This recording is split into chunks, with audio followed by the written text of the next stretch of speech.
એક દિવસ એવું બન્યું કે મારા પતિ ઓફિસથી ઘરે આવ્યા ત્યારે તેને એક મિત્રને પણ તેની સાથે લઈ આવ્યા અને શિયાળાની સાંજ હતી તો હું જમવાનું પણ વહેલું બનાવતી નાખી અને મારા પતિ તેના જે મિત્રને લઈને આવ્યા હતા હું તેને પહેલેથી જ ઓળખતી હતી. તેનું નામ રાકેશ હતું અને મારા પતિ તેના ફ્રેન્ડ હતા.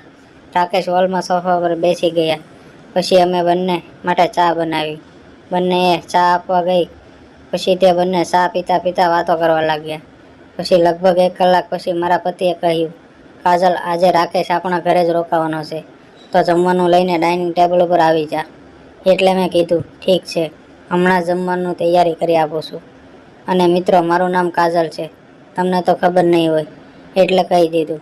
અને દેખાવમાં તો એવી લાગુ છું કે તમારા જેવી પહેલી વાર દોસ્તો હું મોં ખુલી જ જાય અને જોઈ નીકળી જ જાય એટલે તમે સમજી ગયા હશો કે હું કેવી દેખાવ છું. પછી હું જમવાનું લઈને હોલમાં ટેબલ પર રાખ્યું. બંને જમવાનું આપીને હું પણ ત્યાં સાથે જમવા બેસી ગઈ. બંને તેની ઓફિસની વાતો કરતા હતા. અને હા મિત્રો, મારા પતિનું નામ મિલન છે. થોડી વારમાં અમે ત્રણેય જમી લીધું. પછી મારા પતિએ મને પીવાનું લાવવા માટે કહ્યું. તમને લાગતું હશે કે જમી લીધા પછી પીવાનું કહીએ તો અમારે અમદાવાદમાં ગમે ત્યાં પીવાનું ચાલે. પછી જ્યારે હું પીવાનું લેવા માટે ગઈ, મારા પતિએ પાછું કીધું કે કાજલ સાંભળ, તું સાથે સાથે પહેલેથી ચેસ ગેમ પણ લેતી આવજે.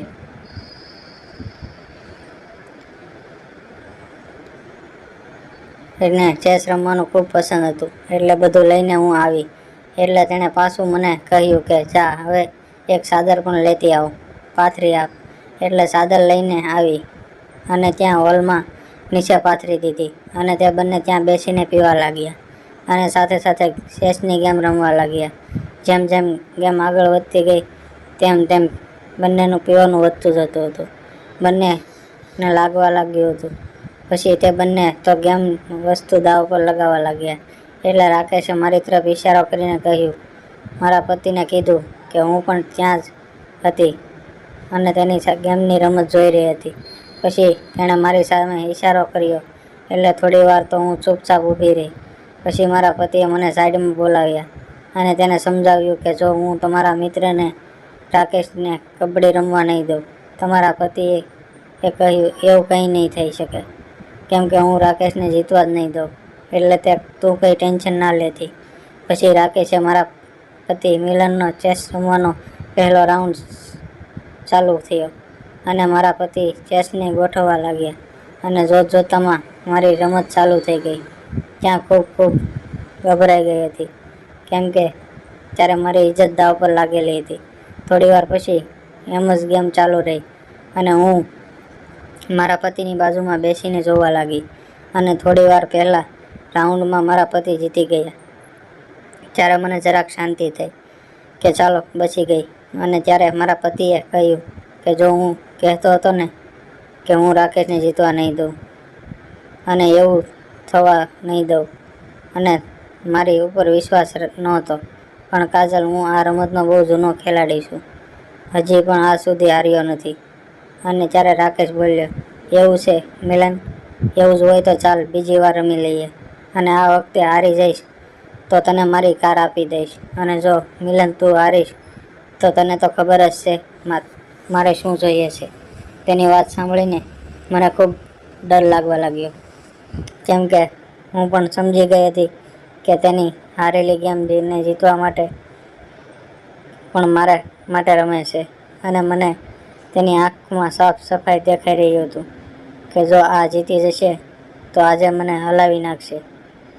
તેને ધીમે ધીમે મારી સામે જોઈને સ્માઈલ આપી રહ્યો હતો પણ મારા પતિએ કંઈ દેખાતું નહોતું. એ તો બસ રાકેશની કાર જ સપનામાં દેખાતા હતા જે જલ્દી હું રાકેશની કારને જીતી લઉં. ત્યારે મારા પતિએ રાકેશને કહ્યું કે ચાલ, મને આ ડીલ મંજૂર છે. મેં બહુ કોશિશ કરી મારા પતિને રોકવાની પણ મિલને મારું માન્યું નહીં અને બંને ગેમ રમવાનું ચાલુ કર્યું. પછી એ બંને માટે ત્રીજો ગ્લાસ પણ પીવા માટે બનાવી આપ્યો અને પીતા પીતા રમવા લાગ્યા. આ વખતે તો મને થોડી વધારે બીક લાગી કેમ કે જો આ વખતે મારા પતિ તેની સામે હારી જશે તો મારે રાકેશને કબડ્ડી રમાડવી પડશે. પછી તે બંને રમતા રમતા 20 મિનિટ થવા આવી ત્યારે અચાનક રાકેશ હરખમાં રખાવા લાગ્યો, કેમ કે રાકેશ ચેસમાં એવી ચાલ ચાલી હતી કે મિલનને જીતવું મુશ્કેલ હતું. છેલ્લે થયું એવું જ, મિલન પણ ઉદાસ થવા લાગ્યો અને મિલન હારી ગયો અને રાકેશ જીતી ગયો. મને ખબર પડી ગઈ કે હવે આ રાકેશ મને ખાટલા કબડ્ડી રમાડવાનો છે.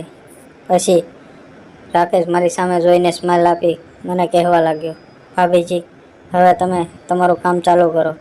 હું ત્યાં બેઠી બેઠી મારા પતિ સામે જોઈ રહી હતી, વિચારી રહી હતી કે હવે શું કરવું.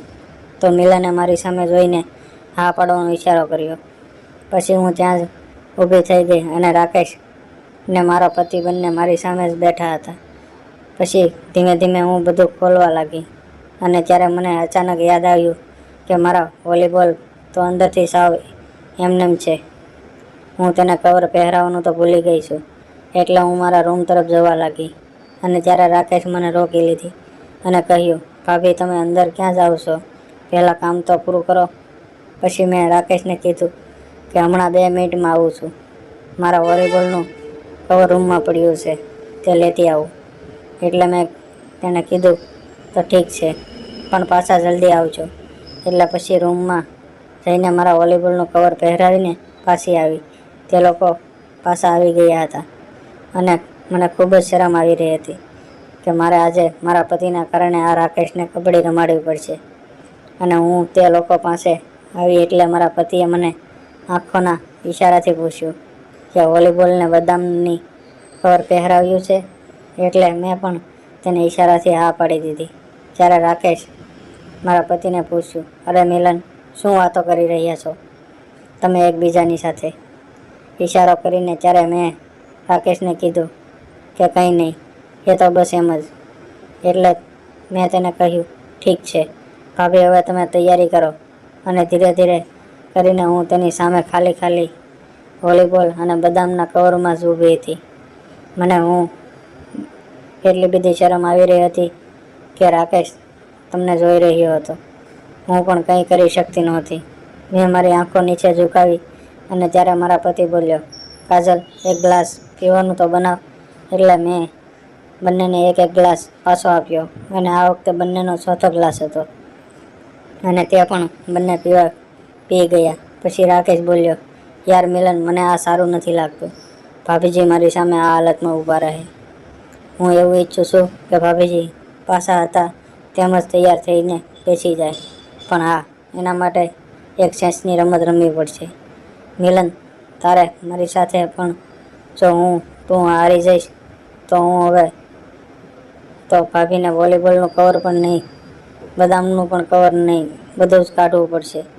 જો બંનેની ફૂલ લાગી ગયું હતું અને મારા પતિને તો સાવ ભાન જ નહોતું અને હવે પીવાની લીધે નીંદર પણ આવી રહી હતી. અને ત્યારે જ રાકેશ બોલ્યો, જો મિલન, તું જીતી જઈશ તો હું અત્યારે જ તારા અકાઉન્ટમાં 50,000 રૂપિયા નાખી આપીશ. અને તેને આવી પૈસાની શરત સાંભળીને મારા પતિ માની ગયો.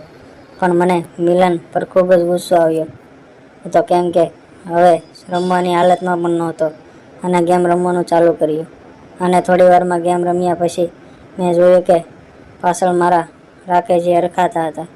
એટલે હું સમજી ગઈ કે આ જીતવાના લાગે છે. પછી મેં પણ ગુસ્સામાં એક ગ્લાસ પી લીધો. એટલે મને શરમ ન આવી. મારી બેઇજ્જત થતી હું સહન કરી શકું. 15-20 મિનિટ પછી તેની ચેસ રમત પૂરી થઈ અને આ વખતે પણ રાકેશ જીતી ગયો અને બોલ્યો કે ભાભીજી, હું જીતી ગયો. અને ત્યારે મારા તો હોશ ઉડી ગયા અને રાકેશ મારી સામે હસવા લાગ્યો અને કહેવા લાગ્યો, ચાલો ભાભી, હવે તો કબડ્ડી રમવી જ પડશે. અને ધીમે ધીમે વોલીબોલ અને બદામનું કવર ખોલવાનું ચાલુ કર્યું.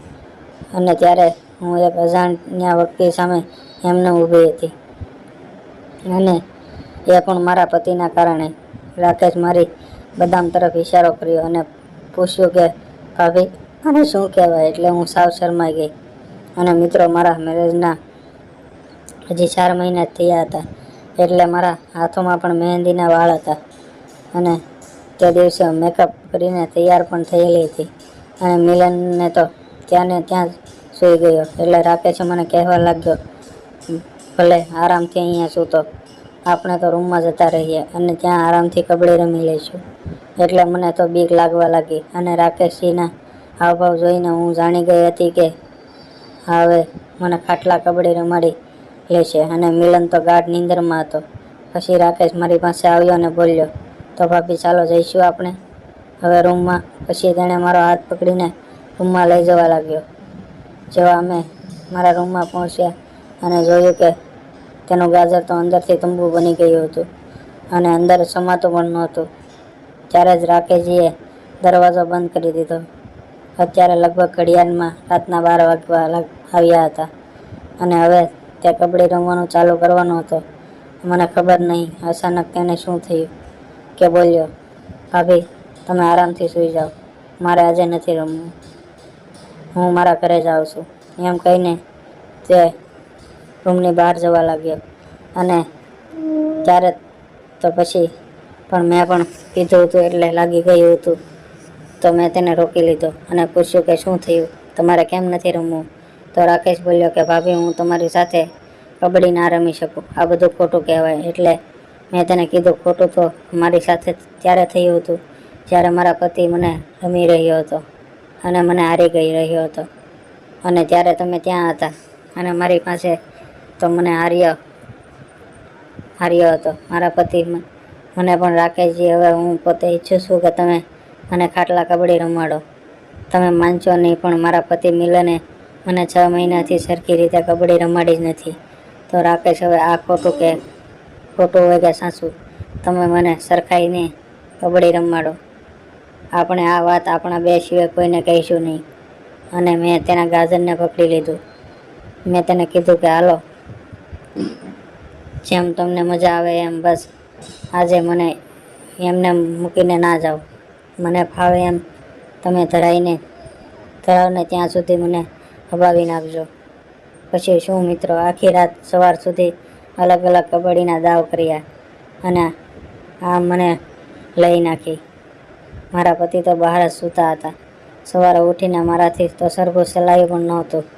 દોસ્તો, જો તમને અહીંયા સુધી આપણી સ્ટોરી સાંભળી હોય તો ચેનલને એકવાર સબસ્ક્રાઈબ કરી વિડીયોને લાઈક કરી આપજો, કેમ કે આગલી વાર્તા જે આપણે ચેનલ પર આવવાની છે તેને આ સ્ટોરી કરતાં પણ વધારે પસંદ આવશે. તો મિત્રો હવે મળીએ આગળની કહાનીમાં. ત્યાં સુધી બધા પોતપોતાના ગાજરને સાચવીને ફ્રીજમાં મૂકી રાખજો. Bye bye. વિડીયોને પૂરેપૂરો જોવા બદલ આપ સૌનો ખૂબ ખૂબ ધન્યવાદ. ફરી મળીશું આવતીકાલે એક નવા વિડીયોમાં. ત્યાં સુધી આવજો.